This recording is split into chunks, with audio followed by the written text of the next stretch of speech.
I think most of you know me. My name is Stanford Wright. I'm a neurosurgeon. I practice neurosurgery here in this building, the Everett Neurological Center or historic Hartley Mansion, for just under 30 years. My office manager, most of those years, Patty Larson, is standing over there. And so a good deal of, I moved to Providence Regional Medical Center, by the way, not because I failed, but because of more time with my children and other reasons.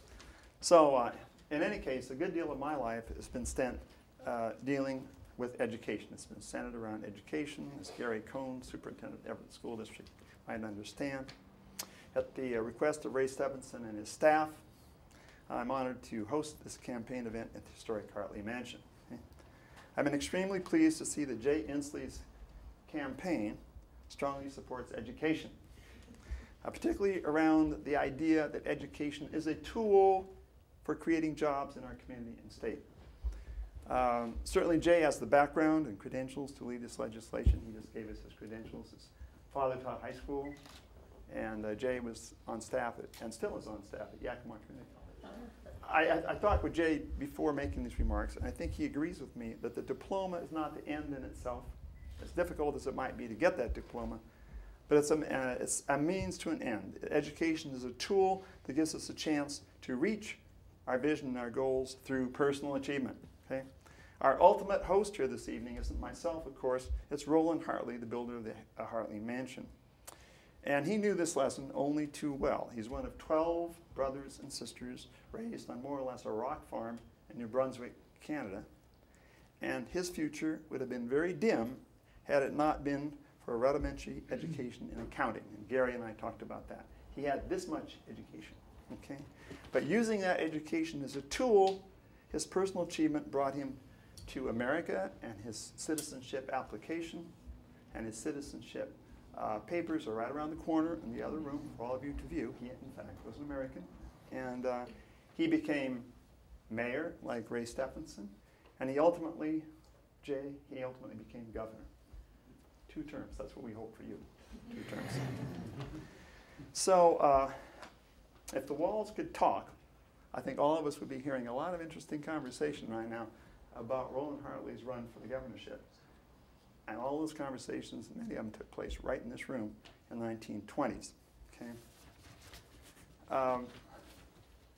Roland Hartley's grandson, Hartley Paul, is general counsel of intentional software. Now that probably means nothing to most of you, but it was founded by Microsoft billionaire Charles Simonyi, the chief Microsoft architect for Word, Excel spreadsheet.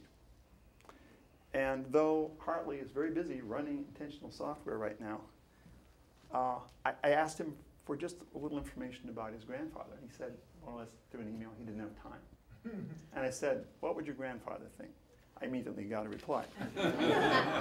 And what he sent me was Roland Hartley's commencement address to Oakdale High School graduating class, May 29, 1928. And I'd just like to read the passage. We're all living in an age of great strides in science and invention. This is 1928. Our civilizations and our governments are becoming more and more complex. Our methods of living have undergone marked changes within the memories of those now living. You doubtless will still have to deal with greater changes, but remember, in the realm of achievement, no substitutes have ever been found or will be found, i.e., more than just a diploma, for good old-fashioned common sense, hard work, and honesty. I think that addresses some of what Jay was saying. I have a prop that I would like to show you. None of you noticed it, but there it is. It's today's paper. Okay? This proves to me that the Everett Herald has on file your photograph for use in November. And now, Jay, once you're governor, not if, but when, please recall that the historic Hartley Mansion is more than just an Everett architectural landmark, but a monument to personal success and achievement like Roland Hartley, like yourself, like Hans Dunshee and Ray, and the 30,000 patients that have been through this building, all of the different community people that have used this building. It's a monument to personal achievement. Wouldn't it be great if 100 years from now, not our children, they won't live long enough, but our grandchildren could be standing in this mansion, this very room, attending a campaign fundraiser similar to this one, reconfirming how the tools of education lead to success and jobs in our community through personal achievement. Thank you.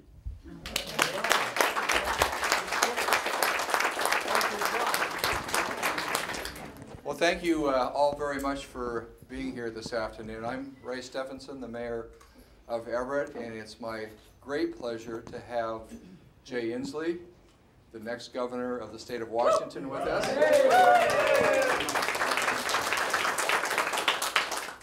You know, all of us have gone through a pretty difficult time over the last several years. It doesn't matter whether you're a homeowner trying to make your mortgage, it doesn't matter whether you're a business owner trying to make payroll, or a mayor trying to run a city. It has been very difficult, and it continues to be that way. And we need a governor who understands about job creation, who understands what economic development's about, who has the experience and the drive and the attitude and approach that will get this state back the way it needs to in terms of providing for higher education, providing the social services that we need. I think all of us obviously very shocked about the events in Colorado, and one of the things that my police department has told me is that with the difficult time funding programs in this state, that there were an awful lot of folks who had mental illness that wouldn't get treatment. And we would end up seeing them through arrest, and we would end up seeing them in our courts. And that's what I fear is happening. And we really need someone who understands the balance and understands the importance of running a state and what it takes. And Jay Inslee is the guy that can do that. I can tell you that a friend who recently returned from the air show in England talked to a number of aerospace suppliers, both in-state and out-of-state. And Jay Inslee is the guy that they believe understands their industry, who can support them in a way that's important for the future. And these probably, frankly, many are Republicans. But Jay Inslee is a guy who has worked with the Boeing Company and aerospace suppliers for years. He understands the industry, he supports it. I can tell you whether it's the tanker, Jay, that we worked on together, the first disappointment, and then working hard to get that back on track, Jay Inslee was there every step of the way. And when it was the darkest time, I remember you and I were out on the floor with the employees, and I'll tell you, there were a lot of really disappointed folks that first day. That's why I don't like leap year. If you remember, it was February 29th, 2008. What a dark day, but Jay helped turn that around, and that's the kind of guy he is. And I'll tell you, we are fortunate to have really good Democrats running for office and good Democrats supporting those who want to be office holders. I'll tell you, I've been honored to be the mayor of the city of Everett, and many of you have been there right beside me, and it really is important to me. The other thing that I want to share with you, though, and I know this about Jay, he has helped cities and counties as a congressman, and he will do the same thing as a governor of this state. And that relationship is so important, because if cities and counties run well and they get the support that they need, this economy will go, and this will be a great state. The one thing that he and I share together is a passion for higher education. And we worked hard to get Washington State University here, and that foundation has been laid for future generations. And Jay's commitment to higher education, and it's going to be a real balancing act, make no mistake, over the next several years, but we've got to fund higher education if we're going to lift ourselves to a new level as a state. So please join me in a warm welcome for the next governor of the state of Washington, Jay Inslee. My name is Jay Inslee, and I believe it's time to have a fan of the Aqua Sox be governor of the state. Okay? And I intend to be that governor. Ray, thanks for that introduction. I really appreciate it. The people of Everett have got a real leader who understands economic development. And I've looked forward and I've learned a lot from you, and I appreciate your advice. I remember when I was fighting to pass an amendment on the floor of the House of Representatives that would have forced the Pentagon to take into consideration the illegal subsidies that Airbus got. They were trying to cheat with $5 billion of subsidies and take away the Boeing tanker contract from us. And people said, gee, you'll never be able to get this past the House of Representatives. And I said, yes, I can. We're going to win this amendment. We won this amendment, Ray. So thanks for your great work for the economy. This is a treat for me to be here for a lot of different reasons. We're in the home of a former governor, a governor who fired Dr. Suzzallo, who we now name the library after. And so there's transitions that occur over the centuries in our state. But I'm happy to be here, and I just want to share just a little story about how I got here. I grew up mostly in White Center. My dad was teacher and coach at South and Garfield High School. My mom was a clerk at Sears, and they both worked on the slopes of Mount Rainier, fixing the alpine meadows of Mount Rainier. I picked up a little value of how beautiful the state of Washington is from them. I chased my girlfriend for 7 years out of Ingham High School and caught her, and as you may have heard, we have been in a perfect marriage now for 39 years. It's a marriage between a husky and a cougar. And, I believe in cougars. Our chief of staff, Brian Bonlinder, right here, who's done tremendous work. How about a round of applause for a guy who's been helping economic development? Brian, I'll come back to Brian's work.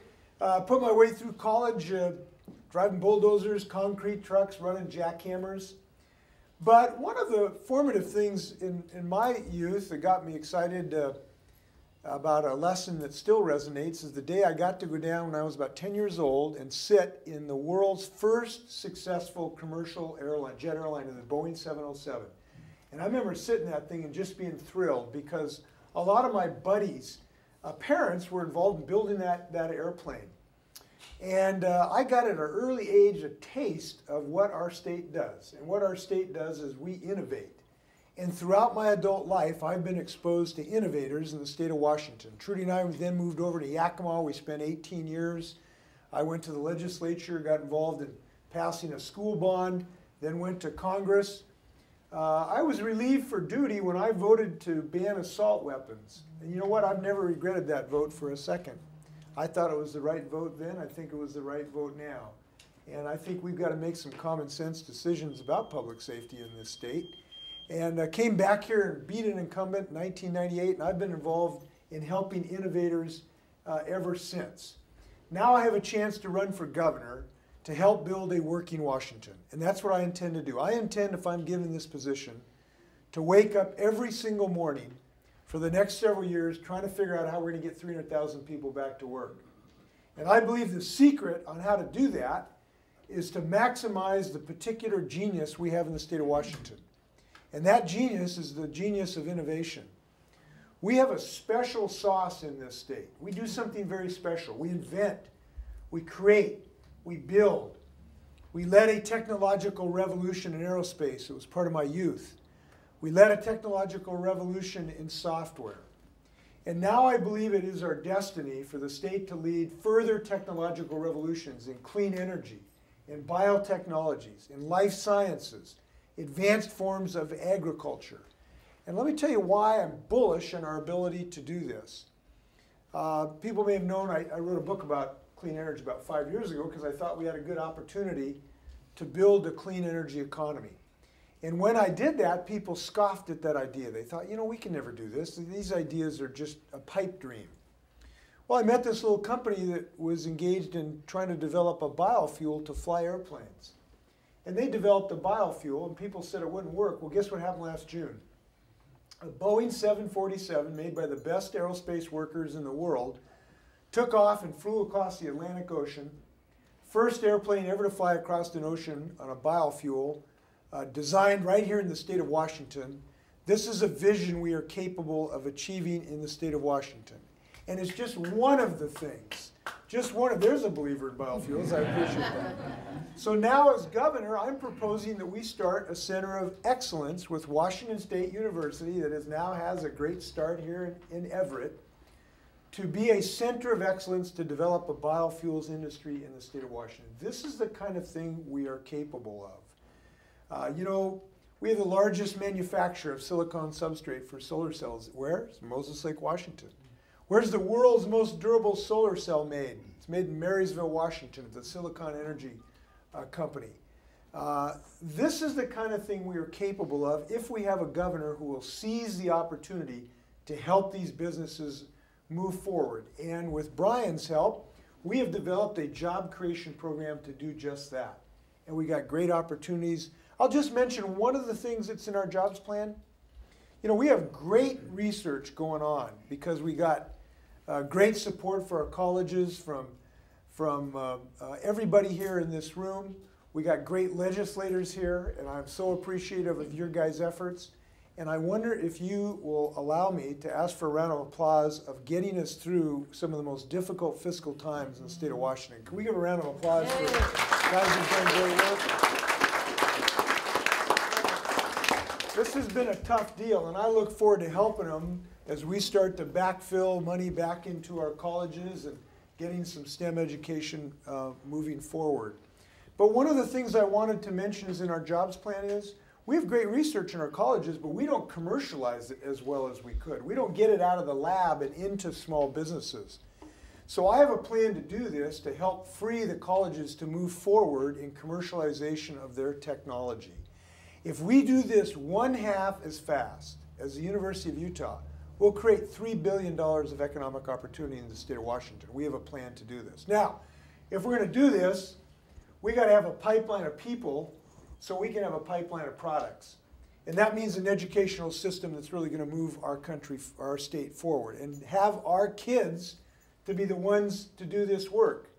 Here's two disturbing statistics. We are first per capita in the high-tech jobs, but we are 46th in the production of degrees of the high-tech skill set. Talk about a gap between a high-skill economy and a low-skill productivity of our own kids. This I'm intent to do something about. And here's the other thing that we got to really put our eyeballs on.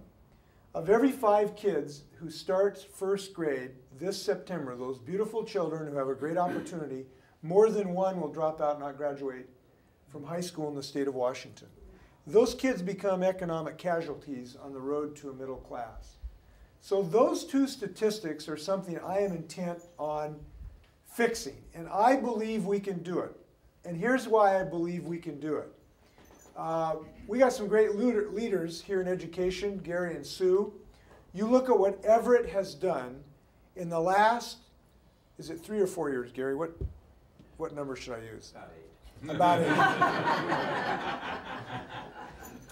By developing a risk-based model of targeting services to those kids at risk, the Everett School District, under Gary's leadership, has increased their graduation rate by 18 or 22, which is it? Help me out. 30. Now the reason I underplayed that is I wanted to look really good, okay? But this is a spectacular achievement. It is spectacular because you took folks, 30% of your population would have been economic casualties in their entire life. Think what that means not only for their lives, but for the economy of the state of Washington. Now, they were able to achieve this because you had creative, dynamic, courageous leadership. And I have an educational reform plan that will take some of the ideas that have germinated right here in Everett and make sure that they're spread across the state of Washington. This is why I am so confident in our ability to move forward if we will take the things we know that work and spread them around the state of Washington. And that's what my educational reform plan will do. And when it works, we're going to credit a lot to the leadership right here in Everett to make sure. Now, there's a lot of things that go into that: early child education, better mentoring and evaluation of teachers, better training of our principals to have courageous leaders, more emphasis on STEM training itself for our teachers. There's no silver bullet. But one way or another, we're going to address those two needs, and I'm very excited to be a governor who can move forward. Now, here's one other thing I want to mention as the kind of governor we need. We need a governor who keeps the state moving forward. Forward on protecting and embracing the values that make us the state we are. We're a great state. We're a state that the first state in the Union who embraced and protected a woman's right of choice. We are not going to go backwards now on that issue. We're the first one. I'm in a marriage of 39 years, and I just believe this. I don't believe any politician should be able to tell any of my fellow Washingtonians who to love or who to marry, and I'm the first person to run for governor supporting marriage equality. And I look forward to being the first. And I am a guy, as a dad with a biology teacher, grew up on the shores of Puget Sound, who knows that we got the most beautiful state in the country, and we're not going to allow it to be despoiled. And I tell you, I very much disagree with my opponent who says that we can roll back these environmental protections and go back down to Louisiana or Arkansas. Look, we are not Louisiana. We should not look at them as our goal to replicate. We're the state of Washington, and we've got to move forward with Puget Sound protection and all the work we've got to do. So I feel very in tune with our state, and I'm very excited about this opportunity. Let me mention the state of the race right now. Is it okay if I talk politics? Or is that okay? It's Sunday, yes. We believe we're going to be in a catbird seat when it comes time to be an election this November for several reasons. One, I've got a real jobs plan that's tailored to our state. It's not just based on Republican or Democratic ideas, it's tailored to our state. Number two, I'm going to be standing next to the winner of this state, Barack Obama, and my opponent's going to be standing next to the big loser of the state of Washington, Mitt Romney. And I'm happy about that to say that. It's going to be a big turnout year. We're going to have a lot of young people voting. That's going to help us. We got a great operation going on. We've raised $6.8 million. It is the fastest accumulation of capital by a Democratic state candidate in Washington state history, and Ray has assured me we're going to double that tonight, right here in this meeting. So we're pretty happy. We're pretty happy about this. We have alliances. We have built in alliances with the tribal community, with the community of young folks, with the labor community, and we have a broad base of support in the state of Washington. So we feel good about where we're going to be, but it is a tough race. And I'm going to ask all of you to help us, not just financially, but help spread the word about why this candidacy is important. We've got some great leaders here tonight, and I hope you'll all share with your email list and your Facebook list and your Twitter or whatever you've got the importance of this race. I want to thank everybody. Let's thank a round of applause for the hosts, and let's go win a governor's race. Thanks a lot. Well, thank you all for being here. I'm Deborah Wright. I'm chair for the 38th and Sanford's sister-in-law. We want Jay to become the next governor. Our job is to help him get there. And we're going to help him get there by writing a nice check. And also, what Jay said, spread the word. Send your emails and your tweets and your Facebooks and your Lincolns and whatever else you've got. Get it out there because we need him to win. He's the best thing we've got for governor. Thank you, Jay.